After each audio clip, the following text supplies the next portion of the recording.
दोस्तों, city gas कंपनियां, Indraprastha gas के बारे में हम लोग बात करेंगे और साथ साथ दूसरी कंपनी महानगर गैस, उसके बारे में भी बात करेंगे। क्या इंपॉर्टेंट टेलविंड्स है, क्या एडवांटेजेस हो रहे हैं कंपनियों को, क्या टारगेट है, डिस्कस करेंगे। देखिए, सबसे पहले जो सीएनजी के जो दाम है एशिया स्पॉट एलएनजी के, ये कम हुए हैं। अगस्त के समय में, अगस्त एंड में 25 अगस्त के आसपास ये $70 पर एमएमबीटीयू था, जो अभी घटकर $39 एमएमबीटीयू हो गया। तो फायदा कैसे होगा कि जो ये गैस सोर्स करते हैं उसका जो कॉस्ट है, उसका खर्चा इन कंपनियों के लिए कम होगा। और फायदा क्यों होगा? क्योंकि प्राइसेस तो थोड़े बढ़े ही हुए हैं, तो मार्जिन्स जो है इनके बढ़ सकते हैं। तो क्वार्टर 2 के जब भी रिजल्ट्स आएंगे नवंबर में या फिर अक्टूबर में, जब भी रिजल्ट्स आएंगे तो यहाँ पॉजिटिव इंपैक्ट पड़ सकता है दोनों ही कंपनियां, इंद्रप्रस्थ गैस और महानगर गैस का, क्योंकि गैस के प्राइसेस कम हो रहे हैं। तो नई रिपोर्ट भी बाहर की है यूबीएस ने, ब्रोकरेज हाउस ने,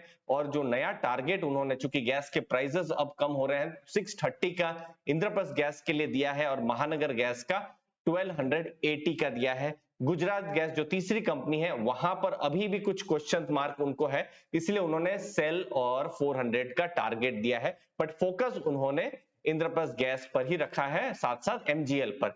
उनका भी वही कहना है कि सेकेंड हाफ जो क्वार्टर 2 का है, मतलब आप ऐसा सोच सकते हैं अगस्त 16 के बाद, ठीक है, टिल अभी तक जो गैस के प्राइसेस हैं वो 30% कम है। मतलब जुलाई 1 से अगस्त 15 आप सोच सकते हैं जो गैस के प्राइसेस थे उससे 30% कम प्राइसेस अगस्त 16 से अभी तक जो है प्राइसेस कम हुए। तो जो कंपनियां, ये सब जो कंपनियां जैसे जब गैस मंगवाती है, जो क्योंकि उनको गैस चाहिए, एलएनजी के लिए चाहिए, फिर सीएनजी के लिए गैस चाहिए, तो ये सब जो गैस है उनको सस्ते में मिल रहा है। तो अब एक्सपेक्टेड है अब कि जो सितंबर महीना है, सितंबर महीना में जो मार्जिन्स हैं इन कंपनियों के अच्छे रहेंगे, और जब भी रिजल्ट्स आएगा तो रिजल्ट्स भी अच्छे हो सकते हैं दोनों कंपनियों के लिए। अब जस्ट थोड़ा सा अगर हम कॉशन की बात करें, यही है कि बहुत जल्दी अक्टूबर की बिल्कुल शुरुआत में ही जो एपीएम के प्राइसेस हैं, मतलब एडमिनिस्ट्रेटेड प्राइसेस जो है गैस के, वो इंक्रीज हो सकते हैं। तो इससे जो ऑलरेडी आप जैसे अगर ग्राहक है, अगर आप दिल्ली एनसीआर के आसपास है, इंद्रप्रस्थ गैस, या फिर मुंबई के आसपास आप है, वहां महानगर गैस, और आपकी सीएनजी की गाड़ी है, आपने देखा होगा पिछले 1 साल में कैसे गैस के प्राइसेस बढ़े हैं। तो सिमिलरली फिर से एक्सपेक्टेड किया जा सकता है कि जो गैस के प्राइसेस हैं वो बढ़ सकते हैं। जो एपीएम के गैस के प्राइसेस बढ़ेंगे तो ये भी बढ़ सकते हैं। तो ये कंपनियां जो है गैस के प्राइसेस बढ़ा सकती है, लेकिन चूंकि अभी रिसेंट में प्राइस डिक्रीज हुआ है तो इसका इंपैक्ट इन कंपनियों पर कम पड़ेगा। अब गैस के प्राइसेस वो बढ़ाती है, कैसे बढ़ाती है वो हमको कब पता चलेगा? जब ये एपीएम के, जो मुझे उम्मीद है सितंबर एंड में वो डेटा आ जाएंगे कि कैसा एपीएम के प्राइसेस बढ़े हैं, क्या इंपैक्ट होगा। लेकिन गैस के प्राइसेस, जो एशियन गैस के प्राइसेस का कम होना इन कंपनियों के लिए पॉजिटिव है, और फिलहाल ऐसा लग रहा है कि इंपैक्ट भी एब्जॉर्ब हो जाएगा, और शायद जो प्राइसेस ऑलरेडी बढ़े हुए हैं, शायद प्राइसेस भी बढ़ाने की जरूरत नहीं पड़े। तो ये हमको समझना है। अब देखिए, जब हम इंद्रप्रस्थ गैस की खासकर बात कर रहे हैं तो कंपनी का खासकर बिजनेस नेगेटिवली पिछले 1 साल में इंपैक्ट हुआ है, क्योंकि गैस के प्राइसेस बढ़े हैं और उसके कारण से उन्होंने भी प्राइसेस बढ़ाए हैं, लेकिन फिर भी जो मार्जिन्स हैं, मार्जिन्स उनके कम हुए हैं। और आपने देखा है पिछले 1 साल में स्टॉक का परफॉर्मेंस, मुझे याद है 550 के आसपास था अगर हम पिछले साल की बात करें, लगभग इसी समय में, और अभी आप देख सकते हैं नीचे गिरा हुआ है। सेम महानगर गैस में भी बहुत मूवमेंट नहीं है, तो मार्जिन्स इंपैक्ट हुए हैं। लेकिन अब कुछ सिग्नल्स मिल रहे हैं कि जो मार्जिन्स हैं वो फिर से अच्छा होना शुरू हो जाए। तो अब हम बिजनेस के बारे में इससे पहले डिस्कस करें तो मेरा फोकस अर्ली फाइनेंशियल आजादी में रहता है लर्निंग पर, लर्निंग से अर्निंग पर।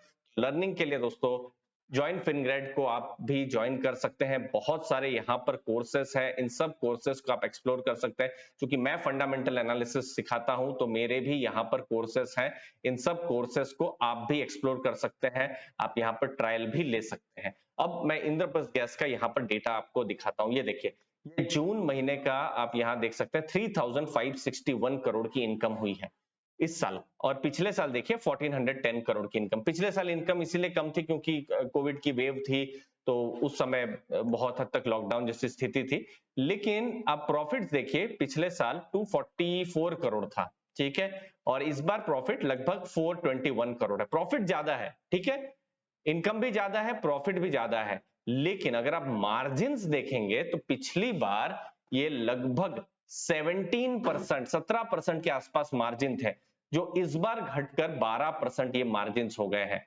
ये हमको समझना है कि मार्जिन्स ईयर ऑन ईयर कैसे कम हो रहे हैं, लेकिन अच्छा रिजल्ट आता है जो कि एक्सपेक्टेड है Q2 में, तो फिर से जो मार्जिन्स है हमको बढ़ते हुए नजर आ सकते हैं। इसके अलावा जब हम आईजीएल की बात कर रहे हैं तो बिजनेस का ग्रोथ का एस्टिमेशन है ही फ्यूचर में, क्योंकि सिटी गैस का काम है, फिर हरियाणा में अलग अलग जगह में, राजस्थान में वहां पर भी एलएनजी के लिए के सीएनजी को लेकर उनके बिजनेस का वॉल्यूम ग्रोथ की उम्मीद है। फिर दिल्ली एनसीआर में तो खुद का ही, क्योंकि गवर्नमेंट का फोकस ही है कैसे पॉल्यूशन पर नियंत्रण किया जाए।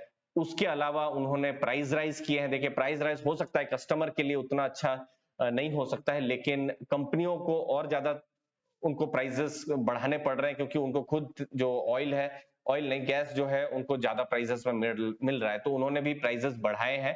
अब जो आंकड़े आए हैं, ये जो गिरने वाले जो $39 का, इससे मार्जिन जो है वो एक्सपैंड हो सकते हैं। बाकी आईजीएल एक डेट फ्री कंपनी है और ₹5.5 का उन्होंने डिविडेंड दिया है। बहुत रिसेंट में ही जो उनकी एक्स डिविडेंड डेट है वो गई हुई थी। बाकी जो बिजनेस है उसमें भी स्ट्रॉन्ग एंट्री बैरियर्स है, क्योंकि एक साथ इतना बड़ा इंफ्रास्ट्रक्चर खड़ा करना भी इतना आसान काम नहीं होता है। तो एक शॉर्ट हमने डिस्कशन किया आईजीएल के बारे में। मुझे उम्मीद है आपको वैल्यू मिली होगी। फंडामेंटल पर ही फोकस है, लर्निंग पर ही हमारा फोकस है। कमेंट्स करते रहिए, अपने फीडबैक देते रहिए दोस्तों। अर्ली फाइनेंशियल आजादी में धन्यवाद आपके समय के लिए। थैंक यू दोस्तों।